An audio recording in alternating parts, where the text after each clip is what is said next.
Okay, so we are live now. Oh, there are 14 people already. So probably takes, okay, more and more people coming now.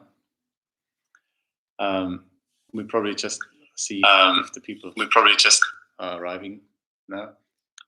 Okay, cool, this is working. This is good. So yeah, we are here in Krems. We are on the recycling tour. And currently, the four of us were also in Parasol Peak. And at the moment, we're cycling or trying to cycle for this month. And since today we didn't have a concert, but we were supposed to play in a venue called Kino im Kesselhaus, which is a cinema. I thought it would be nice to share a film with you. And since I've only made one film so far, Parasol Peak, this was this film, and now we can talk about it a little bit. I've already received some questions on Instagram early on, but you're also welcome to ask us questions in the chat and wherever. We try to catch your questions and answer them here. So I'll introduce these people to you. Next to me is Alois Ebel, who is an amazing trombone player and accordion player who was on Parasol Peak and is currently cycling. And then next to Alois back there is Clemens Weisleitner, who is sort of a wizard of everything, but on Parasol Peak he was helping with cameras and photography and general mountaineering stuff. Also audio assistant, and currently he's helping us on the tour cycling my bike, which I can't do at the moment. And yeah, he's been involved in many of my projects, also took loads of cool photos, which you can see on Instagram and Facebook and so on. And then we have Tobias Steinberger, this guy here, who is a great percussionist, currently on the recycling tour, also head of laundry and backline. He's making sure we all have clean clothes. And yeah, he was playing percussion on Parasol Peak. He was the guy at the final scene on the cross at the summit who mounted the symbol onto the big cross. Very skilled mountaineer also and climber. So here we are. We're in Krems. Tomorrow we cycle to Vienna and we have a couple of days off there. And then on Wednesday we start. We play the first concert for a real audience again. This is sort of the second half of the recycling tour. Starts on Wednesday, and then we play in front of real people, which we're very much looking forward to. But now we open up to you for questions, which you can write in the chat. And I'm also going to ask these guys some questions now that we already received earlier on. Like, for example, some questions actually are related to the recycling tour. So I'll ask the first question to Alois now for the recycling tour. But what is the most challenging part of this tour, Alois? Okay, that's a good question. Yeah, for me personally, it's at the moment it's not cycling, but the whole organization of this project also, and it's not all about cycling and playing music. There are so many different parts and many different works to do, and yeah, trying to keep the energy in general up. Yeah, this is my challenge. What would you say, Tobias? I would say it's quite the same as Alois. I would say it's about finding the balance for your energy levels. So finding the balance between concentrating and focusing on cycling is one part, but the other part as well is like organizing and having your stuff together. So literally having your stuff together, because we have so many little small stuff that we are bringing on this tour, not only like our laundry, our personal stuff, but also like our lights, our instruments, our little I don't know, 1,000 things, COVID-19 tests and everything, and organizing it every day for a couple of times. So not only unpacking in the location, setting up the stage and rehearsing, and then doing the same thing back and forth all the time. I think that's probably the most challenging thing, like energy-wise, to always keep the energy high, but not to burn out and still enjoy this amazing adventure. We have a question in the chat from Carmen. She's asking, I was wondering if all the instruments up on the peak had to retune to the handpan, which must have been out of tune due to the altitude. Awesome movie, by the way, very captivating. Thank you very much, Carmen. Well, I would say actually the handpan does not get out of tune that much in the cold. It does get out of tune in the heat a lot because of the sun, the direct sun. However, all the other instruments do go out of tune, especially brass instruments and string instruments. So Alois, maybe you can say a little bit about that. Yeah, this was an extreme situation for acoustic instruments like brass, like the trumpet or trombone, and the cello. So the thing is that the pitch of the cello is going up, and the pitches of the trombone and trumpet are going down. So and we had this amazing trumpet player, Mark Osterer, who also sometimes he played the tunes with the melodies. Sometimes he played it with different finger rings. So with he played it 1/2 step up to the original melody. So it was because of the tuning, which was extremely out of tune. So he had to compensate it. And on a trombone, it's a little easier because you have the slides, but there are also a few limitations. Yeah, so that was a real challenge for us to keep it together. Yeah, and but the accordion, I never played an accordion in these extreme temperatures, and this one was okay actually. Yeah, the accordion was stable. But I have to say that these guys, like especially Alois, Mark, and Georg, the clarinet player, and also Johanna, the cellist, they were really amazing with intonation, with tuning to us, because they had a big challenge. I think for us percussionists, the challenge was mainly just the cold, that it's painful in the hands, but it's not that hard, it's just painful. But yeah, they did an amazing job. Next question comes from Dimi, who is asking, how do you approach the healing aspect of sound in your experiences as musicians and mountaineers?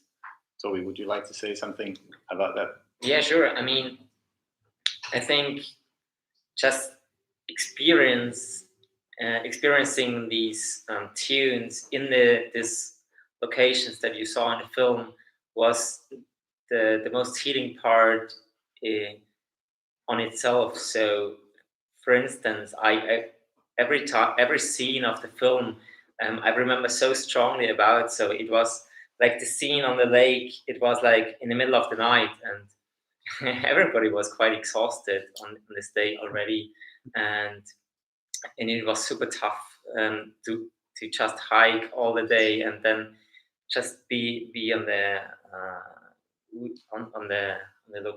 how do you call it, on the base camp. I think we were on the base camp for a couple of hours and then started again hiking in the middle of the night. But being there on the lake, this scene where we put on the fire and we started to play actually every single take, and we had like maybe 2 or 3 takes, and every single take was so special, and every single one of the group, also the camera guys and everybody, felt it so strongly that it was already so healing to me, and I think to everybody. Like in the first scene on the lake, the wind on one of the scenes where we all came in, the wind was so strong and it blew through the fire. And every single moment of these songs, I just remember so strongly, and I will never forget these moments in my life. So yeah, I think that's my healing aspect of this adventure. Next question we have from Mambo Zard with maybe a question for Clemens. Were some of the scenes in Parasol Peak recorded by a drone? That must have been loud, so I guess there were several takes needed for recording the audio only and the video. Yeah, that had to be recorded separately, of course.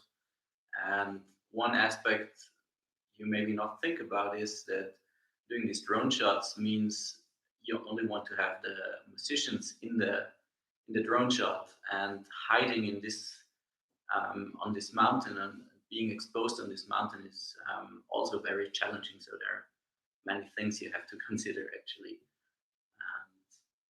And I think it was we were a great team, and the communication was great. So everything worked out well. So everybody knew where to go at which time point for this shot. And also flying the drone and hiking up with all the gear and making sure everything works out was quite intense, I would say. And also setting up the whole audio rig, which was also done by Mike Reisiegel, the sound engineer, took a lot of experience, because we just started hiking ahead and set up everything, and you need a lot of experience to set up everything in the right time, the right place, and make sure everything works out in this environment. And I'm really surprised and happy that everything was technically, on the technical level, so smooth on this hike. Yeah. So we definitely had to separate drone shots and audio shots. And also during audio recordings, we had to make sure not only on this peak, but also in the forest, for example, that we don't walk over twigs, which produces noises on the audio recording. So there are a lot of details which have to be considered. Next question comes from our friend Thomas Radl-Wimmer. How was it possible to hear each other?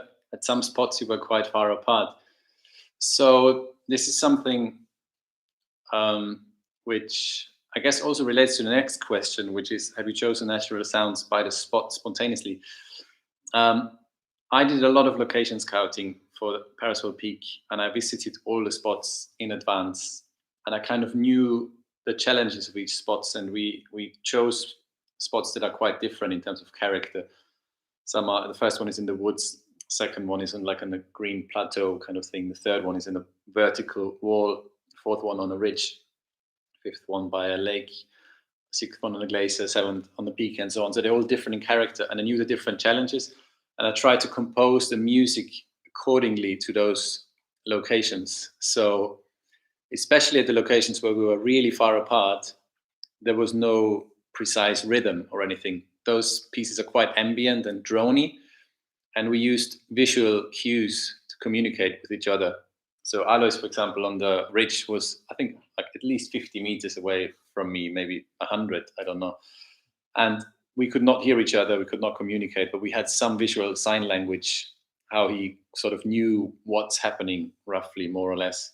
And Toby was actually on the other side, so Toby couldn't even see Alois, but he could get an idea of, well, I think Toby could see Georg, who was the clarinet player, who could then see me. So there were different connections of who could see who.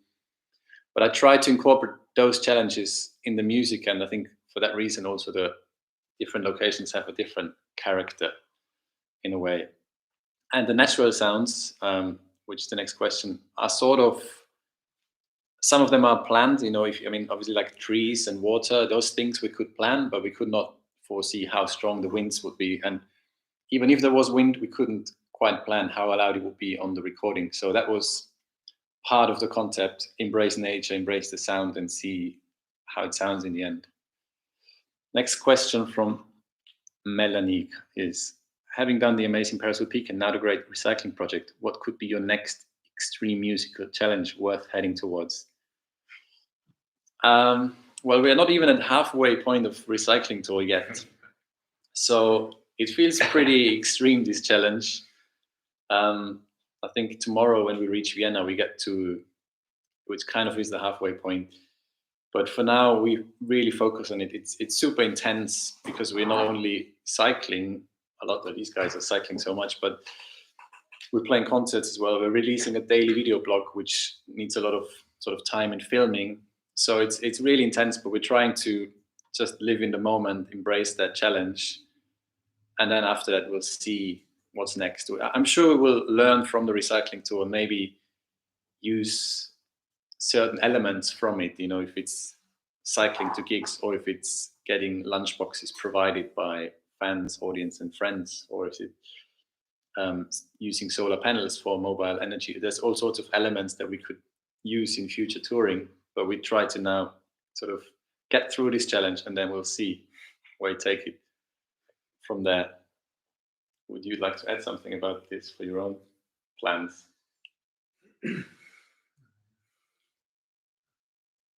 Let's get through the recycling. Yeah, let's get through it. Yeah. Let's survive. Carmen is asking, how long was the total trip up to Parasol Peak? Anyone for this question? How long it was the total? I mean, the total trip was, I think, 4 days, and not much sleep. That was sort of it was a really intense schedule. I think there was like 6 months of planning, where I contacted the guys if they wanted to be part of it and all that. But then the actual shooting was 4 days, so it was really intense. We did about 2 or 3 locations every day. Whether her spot was by chance. Huh? I don't understand this question. I think it might mean like if we had like several days to choose for the weather, or probably. Okay, general question from Mambuta again. May I ask a general question, not directly related to Parasol Peak? Besides you guys, I really admire the music of Avishai Cohen. Do you know him? Would there be a possibility of a possible collaboration? Well, with Avishai Cohen is always the question, which one? That's the first question. Yeah. Trumpet or bass? I assume you're talking about the bass player, but you can specify in the chat which one you're talking about. Maybe I ask a different question in the meantime. Bass player, yeah. Of course, the bass player. I assume so. Yeah, he's amazing, of course. I love his music, and would be great. I don't know. Would you be up for playing with Avishai? For sure. No, I think we all love him. He's amazing. Yeah. He's really amazing, and I've been listening to his music for like more than 10 years, and very inspiring musician, I would say. Okay, I'll use a question now from Instagram for Tobi. In German, the question was, was war der Tagesverbrauch auf der bisher anstrengendsten Tour? Which sort of means, what did we burn in terms of calories, I suppose, on a challenging day.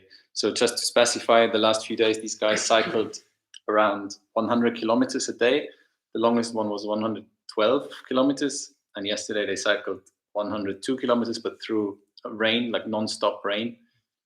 There were a few shorter ones, but what did you use a watch to track? I mean, I do use a watch to track that a little bit, but I just have to say that it's more like an guess. It's not like super accurate, but everybody's different, and it's more like a guess based on your heart rate and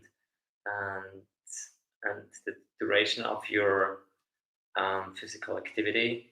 But I would say, like, on a really hard day, like this 112 kilometers, where we cycled for a lot of hours, like 8 hours, and a little bit of rest in between, I would say 2,500 to almost 3,000. So 2,500 as an average, I would say, would be the calories burned on these days. Yeah. So what do you do to charge fuel then? Just eat like everything, like all the time. Did you also track that on the Parasol Peak? No, I actually I didn't back then, but I think it would be quite the same. I mean, based on how long we hiked and how intense it was, and about my feeling of how much how much I burn and how much I track my weight quite regularly. I would say it's quite the same. Like I would say as a guess, like 2,500 to maybe 3,000 on these days. Yeah. Yeah, that's what my watch told me as well. Yeah. And it always depends on your personal setting, how much you weigh, how much your heart rate is, your needs level as well. It's quite a thing, like your non-exercise activity, thermogenesis level, and all that kind of stuff. But as an average guess, I would say about 2,000 to 2,500. If those numbers don't mean much to you, that means you can eat as much as you want all day long, because you're basically just burning fuel all day long. And Alois is in charge of our snack sort of management. And at this stage, we'd like to thank everyone who provided us snacks so far. It's been really amazing. It's something we had never tried before, this concept, but we have fans, friends, audiences bringing us food to the different stops, and we just fill up our lunch boxes as much local food, waste-free food, homemade food as possible. And we've really received amazing stuff. And we posted an episode in the video blog yesterday about how little trash we generated like this. I think it was, for the 6 of us, in the first 2 weeks, it was around 800 grams of general trash and only 120 grams of plastic, which is hardly anything. It was really a great way, instead of going to the service station and getting like cheap sandwiches, to get good homemade food for us. That really makes a difference on this tour, and it's really great. So thank you, everyone. I'm asking another question from Instagram now, which is semi-related to Parasol Peak, because I heard you crushing the Adolf Bichler Hütte because of a thunderstorm. So there is a story to this, because before Parasol Peak, I did one video in the mountains called Freeze, which was a video where I played solo with electronics, and I had 14 people who helped carrying my stuff. And we needed electronics for that, so we also had a power generator and mirrors and lots of cameras. So I had a lot of help for it, and we just got through the video shoot, and then an extreme thunderstorm came in at the location, and we ran down this mountain, and then we all sort of ran into this hut, which is called Adolf Bichler Hütte. And I think they were quite surprised to see 14 completely soaked people, but not like mountaineers, but actually cameramen and musicians and mirrors and really weird stuff. But this project was, for me, the trigger and the start of Parasol Peak, because I really loved performing in the nature, and I wanted to do this again, but I wanted to do it way more natural in a way. I wanted to do it with real instruments, no electronics, no power generators, and everyone carrying their own instruments. So, but Freeze, that video, which is also on YouTube, was an important trigger for me for Parasol Peak. Next question from MTB Lime is, was war der höchste Berg, den du während eines Drehs bestiegen hast? Which means, what was the highest mountain that you climbed, either during a filming or in general? Is his next question. So I think it's a bit different for us here, but everyone can answer this for themselves if you want to. I suppose for filming, we're probably at Parasol Peak. It's probably our highest mountain, but then I think in private, we've all climbed different mountains into different degrees. Clemens, for example, is quite an extreme adventurer who's been to both poles, right, pretty much, or at least Antarctica. To the Arctic and the Antarctic, not to the pole itself, but very far away from home. But not that high up, actually. quite far north. He's been quite far south with some animals I've never seen. Beautiful pictures. What about altitude then? Parasol Peak. Parasol Peak was the highest. Yeah, one of the highest for me as well. Yeah. I think we have been at the for my record is I have shared it with you actually. Okay, last year. Arpuber last year. Yeah, Clemens and I did a climb in the Swiss Alps last year, which was a bit more than 4,000 meters. But I've also done a little bit higher ones like Kilimanjaro or Iztaccíhuatl in Mexico, which are both a bit over 5,000 meters, or almost 6,000 actually. But that was more like a private thing. It was not filming or anything. But I do like mountains, and I do like high mountains also. Okay, next question from Stas Riedinsky. Your music and keep up. During the making of Parasol Peak, did this promote new ideas for another project or music? Anyone any reply? Okay, I start. Well, Recycling Tour now is happening 3 years after Parasol Peak, but still, for me, it's always related because one experience feeds into the next. And looking back to Parasol Peak, it was one of the most fulfilling projects I've ever done. It was one of the most extreme ones, one of the hardest ones to get through. But then it's so nice when you have it as a film or as an album or whatever. And I feel quite proud of it in a way. And the Recycling Tour is something that is triggered by that experience because I wanted to break out of regular touring life again, regular sort of Groundhog Day, same thing, and thought, how can I do something different again? How can I change my daily lifestyle? So that Parasol Peak fed into the Recycling Tour, and now we're sort of doing something that none of us have ever done before, like cycling for so long or doing a concert tour on bicycles. And for me, life is about experiences and experiencing new things and getting through challenges. And that's, I think, one thing feeds the next one, I would say.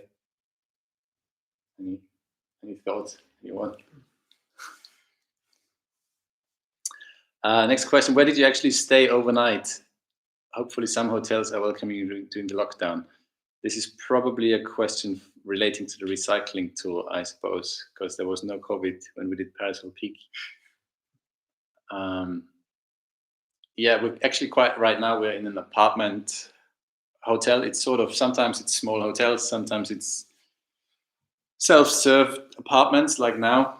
And we are traveling for work, so we're allowed to be in hotels, but they're usually quite small and empty, which is nice. So we're not really seeing many other people. And we are our own bubble in a way. We're traveling with our own doctor who tests us every 48 hours. So we just got a test about 4 hours ago, I think. It's our every other day routine, getting that test up the nose.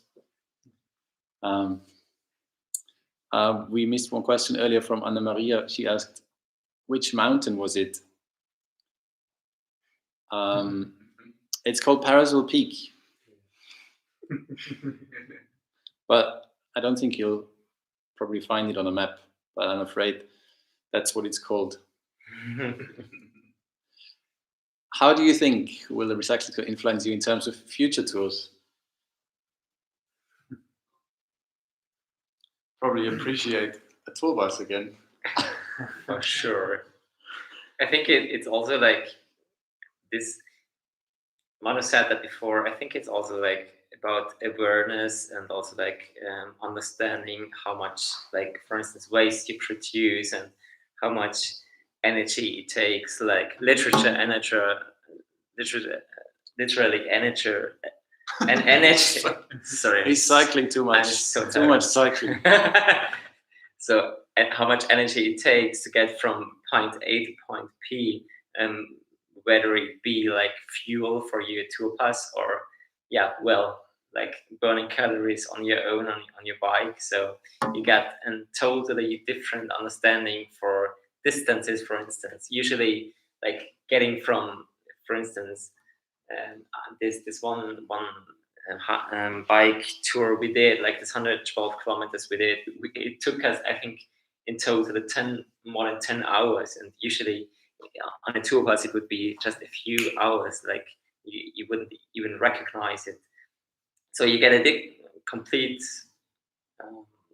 new understanding for distances, and also for you appreciate different things, and but also like you get to discover, for instance, Austria in a totally different way, because you get to see so much more landscape, so much more, you meet so much more people, and in a different way also if you meet them by bicycle. And so it's a whole new experience. And well, we are right now in the middle of this huge adventure, so it's not over, and I'm not making any conclusion yet. Yeah, for me it's the same, but I don't think so that it will be my last tour on bike. So I think so. We'll do it again. So maybe not a World tour. maybe not a world China. tour. Maybe more regional. I really appreciate this slow touring in a way, and also, as you said, Tobias, that we interact with people we meet on the streets. Like today, for example, it was really nice that this couple just stopped by and asked what we are doing and where we are going and where's the next concert, and makes you feel somehow special, I think. It's really nice to interact with them. That's that on touring. We had another Instagram question, possibly for Alois. So who can bring food for us? Because they're asking, can anyone bring food, or do you have to register before? Or how does it work? How does it work? How does it work? Yeah, I mean, Manu, you started contacting the people.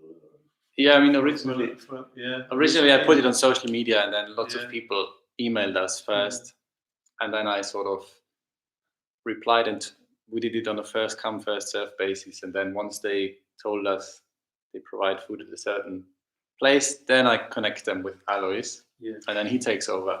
And then I take over. So. But well, I thought about this question again before. I just felt like I think the biggest thing now in the recycling tool, as well as on Parasol Peak, is like you get to know people also in our group so differently, because you spend like not on a usual tour. I mean, you spend a lot of time together, but on this tour and also on Parasol Peak, you spend almost like 20 or 24 hours together, and the team effort is so amazing, and it gets so strong, and you crew together so quickly, and it's like extremely beautiful and amazing, I would say. So normally on a normal tour bus, you are together with your colleagues or other musicians, and they are sleeping. No. But yeah, doesn't work on this tour. Yeah, that's work on this tour. Yeah. But when it comes to food, I think that's a general thing on expeditions or extreme adventures, that food is really important, and also that the quality of the food. Because if you just think of yesterday, it was raining 8 hours, it was cold, and we stopped for lunch, and everybody was happy to eat really good food. If that would be not tasty food, I think the spirit and the moral would go down. But I think the food is super important to keep us motivated as well. Well, we have a related question from Jan, who's asking, how did you manage to play in such extreme surrounding conditions? I mean, cold, wind, and etc. Did you do special preparations, trainings, or is it just a matter of skills and going into the flow? So is it for Parasol Peak? I think this is for Parasol Peak, yeah.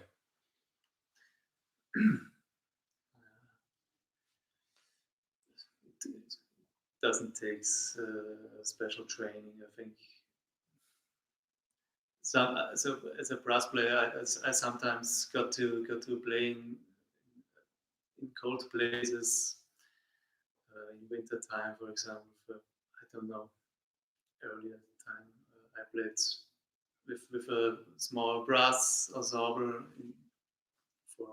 before Christmas or something, yeah. And you get used to it, and you know what to do with the tuning. But this ensemble was so different because of also the instrumentation was special, and this was challenging. So that was my first time. Yeah, as I said earlier, I think for the intonation players, so brass and strings, the big challenge was intonation tuning, but they did really well.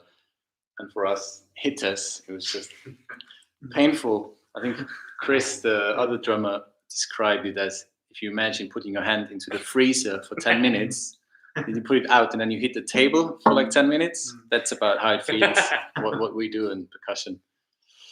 Well, now I think I'm going to wrap this up. Thank you very much for watching the film with us and asking questions. If we'll keep releasing a daily video blog, so please stay in touch with us. And if you'd like to support the recycling tour, we accept donations on the website, either by bank transfer or PayPal. We had a lot of concerts cancelled, so we're not really earning much money on this tour, but we do it for the adventure fact. And yeah, on Recycling Tour 2021.com. Maybe I should write this in the chat. You're welcome to donate money, and we give 10% of all income to Greenpeace after the tour also. So thank you very much for everything, and hope to see you again soon. I'll write this in the chat now where the website is. Good night. Ciao, ciao. Good night. Bye.